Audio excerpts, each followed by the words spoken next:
In 5 days, Iran did something no military power has done to America in modern history. Not Russia, not China, not the Soviet Union at the height of the Cold War.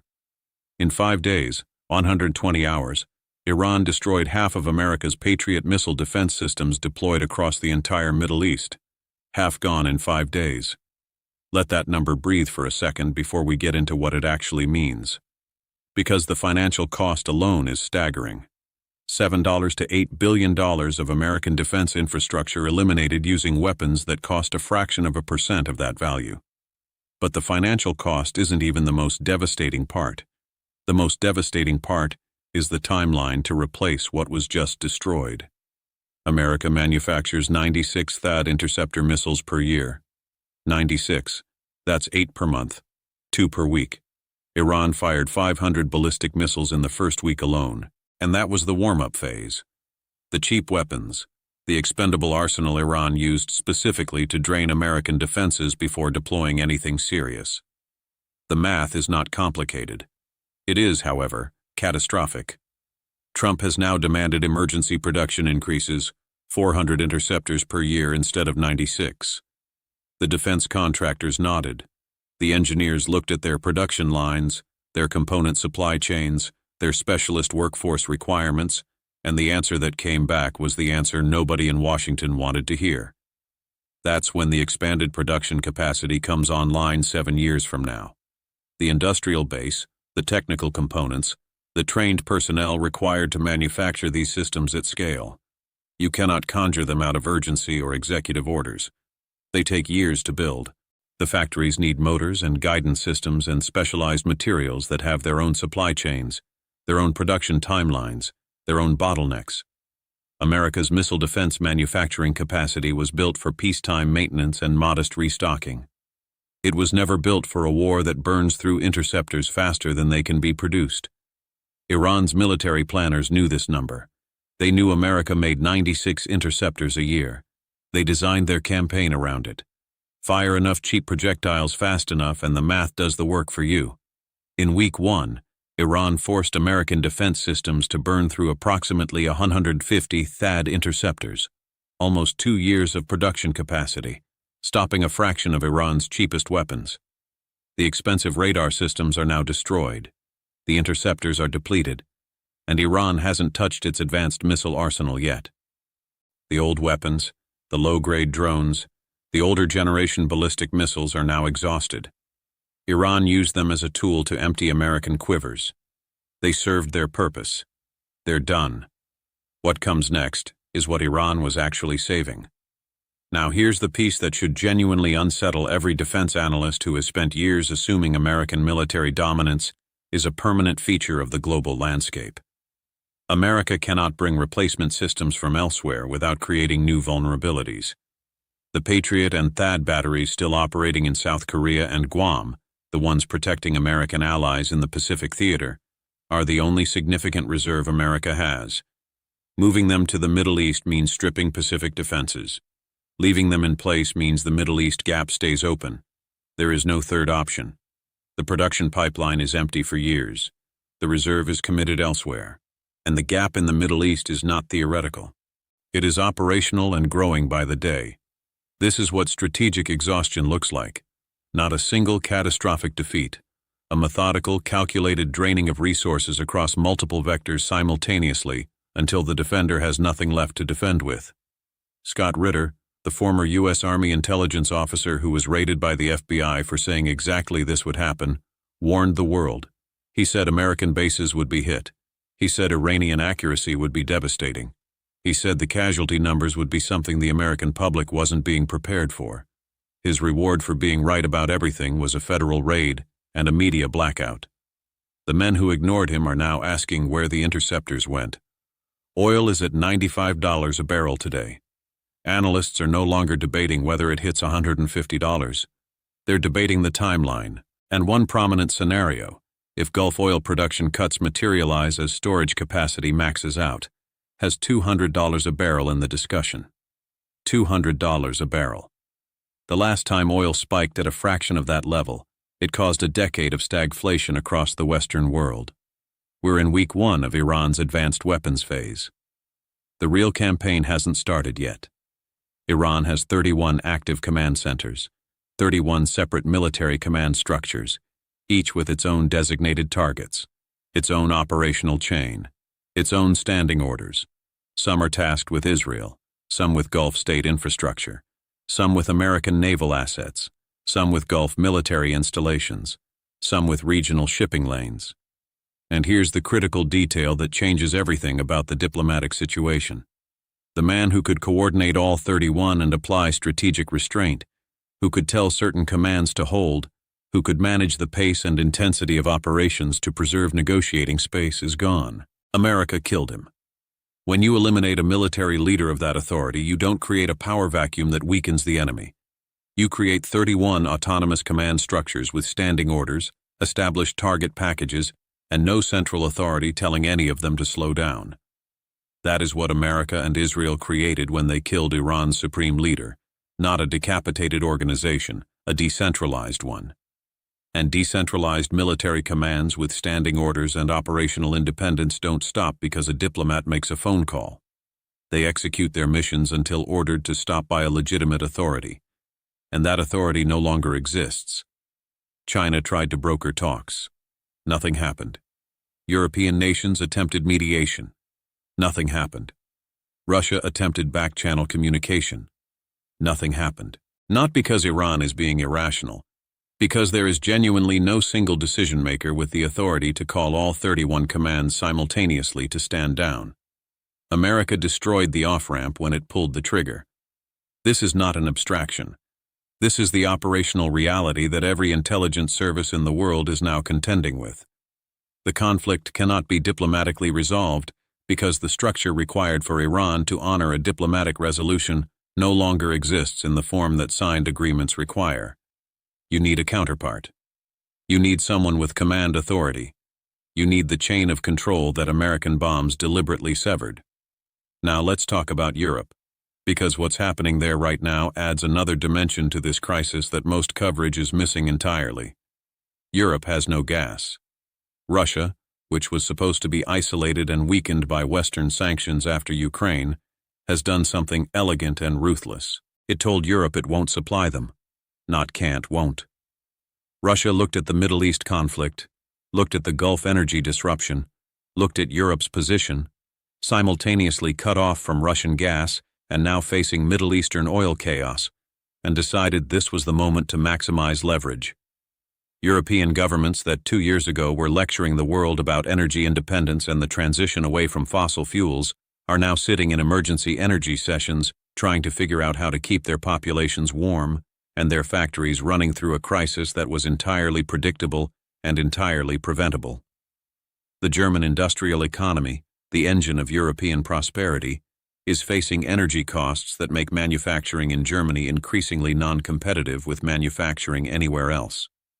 French households are receiving utility bills that are reshaping family budgets. Eastern European countries who warned loudest about energy dependency and were most loudly ignored are watching the dependency crisis they predicted arrive exactly as predicted. Meanwhile, Russia is at the table, patient, available, with a price. And that price is a negotiated end to Western opposition to Russian territorial gains in Ukraine. Essentially, a recognition of what Russia took. The energy crisis Iran accidentally triggered in the Gulf is giving Russia the leverage to close the Ukraine chapter on terms Moscow could never have achieved militarily. 3 crises, 1 beneficiary. Back to the economic numbers that will land in every household on Earth, regardless of geography. Oil at $95 is today's price. The structural factors pushing it higher are not going away. Gulf storage tanks are filling. Production cuts are mathematically inevitable within weeks. Shipping insurance for Gulf routes has tripled, making the oil that does move dramatically more expensive by the time it reaches refineries. And refineries themselves are running their own inventory calculations, buying what they can now at $95 because their analysts believe waiting means paying $130. That self-reinforcing dynamic, anticipatory buying, driving prices higher, which confirms fears, which drives more anticipatory buying, is the mechanism behind every major oil price spike in history. And every indicator in the current market is flashing the same signal. $150 is not a prediction. It's a base case. $200 is the tail risk that serious analysts are no longer dismissing as impossible. Here's what $150 oil means for a family of 4 in a developed economy. Roughly $3,000 to $4,000 in additional annual costs for a family in a developing economy, where energy costs represent a larger share of income, and there are fewer buffers. It means something closer to a choice between fuel and food. 8 billion people, 1 month into a conflict that was supposed to be over in 4 weeks. And Iran hasn't fired its advanced weapons yet. Let's do the math that the American government is hoping you don't do yourself. America produces 96 THAAD interceptors per year.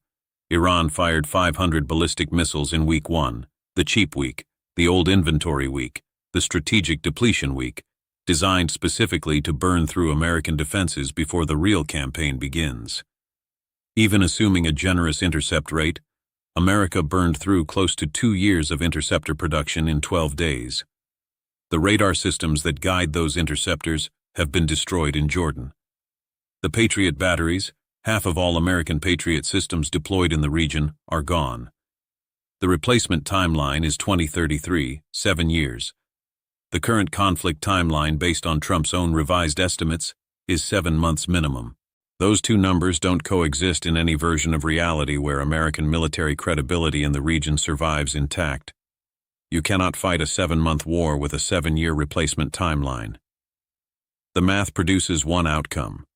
Regardless of what statements come out of Washington, regardless of what the defense contractors promise, regardless of how many B-2 bombers fly over how many targets, America has already lost the defense war in the Middle East. The question now is only how long the offensive capability holds before the political and economic cost forces. A decision that the military situation has been demanding for weeks. Here's what the decision looks like when it finally comes. And history is clear on how this type of situation resolves. When military capability is exhausted, when domestic political support has collapsed, when allies are distancing themselves, when the economic cost is landing on the civilian population with increasing force. Leaders look for a way to stop that doesn't look like stopping. A ceasefire framed as a strategic pause, a diplomatic engagement framed as strength, a withdrawal framed as mission completion. The framing changes. The underlying reality doesn't. America will leave the Middle East military footprint it currently holds. The only variable is whether that departure is orderly or chaotic, negotiated or forced. Whether it happens in a way that preserves some U.S. influence in the post-conflict regional order, or whether it happens in a way that permanently hands that order to China, Russia, and a regionally dominant Iran. The off-ramp that preserves the most is still technically available. Negotiate directly, acknowledge Iranian security concerns as legitimate, commit to a framework for base drawdown, and secure a ceasefire before the advanced missile phase fully deploys. The cost of that off-ramp in domestic political terms is high. The cost of not taking it in military assets and economic damage and lives and long-term strategic position is higher by every objective measure. But objective measures are rarely what drives these decisions. What drives them is the moment the domestic political cost of continuation finally exceeds the domestic political cost of stopping. In America right now, 90% of the population opposes this war. That number was 93% in support of Afghanistan after September 11th. The contrast isn't just striking, it's historically unprecedented. America has never entered a major military conflict with this level of domestic opposition from week 1.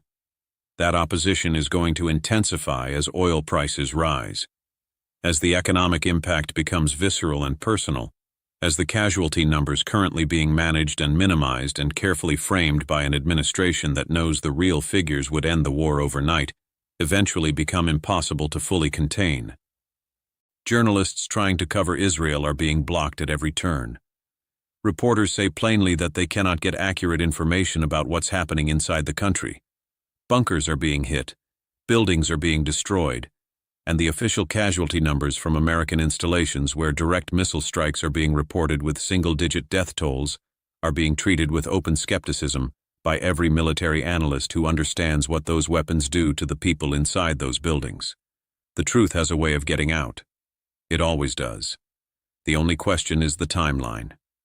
In the meantime, while the political calculation slowly turns, while the economic pain builds, while the military math becomes impossible to dispute, the 31 Iranian command centers continue their operations, each with its target list, each with its standing orders, each operating in the autonomous mode that was created the moment American bombs killed the one man with the authority to coordinate them all toward restraint. The Gulf that was the safest region on Earth 5 years ago is unrecognizable today. The petrodollar system that underwrote American economic dominance for 50 years is fracturing.